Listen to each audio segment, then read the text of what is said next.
महिलाओं के साथ ना हो, कोई और महिला जो मैंने झेला है वो कोई और महिला ना झेले, क्योंकि आए दिन ये महिलाओं के साथ होते रहे। मैं यहाँ पे चुनाव की कोई बात ही नहीं है, यहाँ पे चुनाव को लेकर कोई बात नहीं हुई है और ना ही टिकट की कोई बात हुई है। मैं बस उन तमाम महिलाओं के लिए यहाँ पे आई हूँ जिसके साथ मेरे साथ अन्याय हो रहा है, तो वो उसी चीजों से जो जूझ रही है महिलाएं, मैं बस उसके लिए आई। देखिए, यहाँ पे मैं चुनाव लड़ने के लिए या फिर टिकट के लिए नहीं आई थी। मेरे साथ जो हुआ है यहाँ पे, मेरे साथ जो अन्याय हुआ है वो किसी और महिलाओं के साथ ना हो, कोई और महिला जो मैंने झेला है वो कोई और महिला ना झेले, क्योंकि आए दिन ये महिलाओं के साथ होते रहे। मैं उन तमाम महिलाओं की आवाज बनना चाहती हूँ जिसके साथ ये अन्याय हो रहा है, आज की डेट में ये अन्याय किया जा रहा है। बस इसीलिए मैं प्रशांत भैया से मिलने आई थी। मैं चाहती हूँ ने क्या कहा?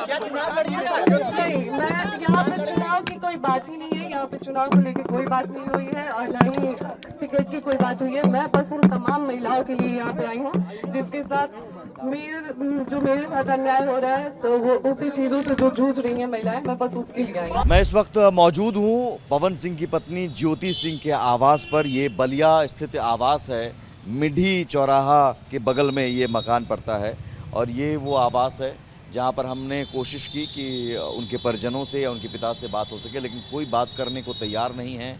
उनके पिता से फ़ोन पर ज़रूर बात हुई, वो कह रहे हैं कि बीमार हूँ, मैं बात करने की स्थिति में नहीं हूँ, यहाँ पर नहीं है। उनकी चाची मिली थी लेकिन वो भी कह रही हैं कि मैं बात नहीं कर सकती हूँ। ज्योति सिंह के बारे में कहा जा रहा है कि यहाँ कुछ दिन पहले आई थी लेकिन फिर वो पटना चली गई। अब लेकिन पटना में कहाँ हैं ये अभी तक कोई बताने को तैयार नहीं है।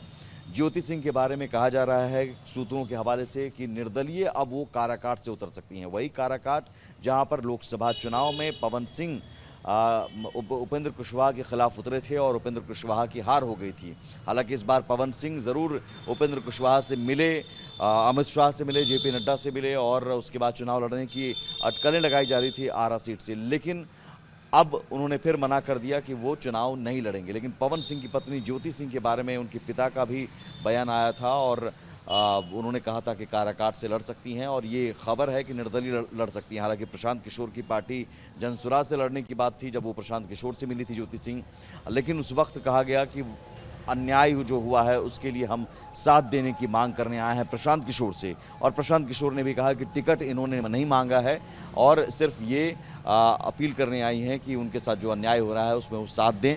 लेकिन सवाल है कि क्या पवन सिंह की पत्नी ज्योति सिंह निर्दलीय लड़ेंगी या प्रशांत किशोर की पार्टी जनसुराज से उन्हें टिकट मिलेगा। इतना तय माना जा रहा है कि काराकाट से चुनावी मैदान में पवन सिंह की पत्नी ज्योति सिंह उतरेंगी। सहयोगी कैमरा पर्सन संतोष के साथ मैं सुमित झा, रिपब्लिक भारत, बलिया।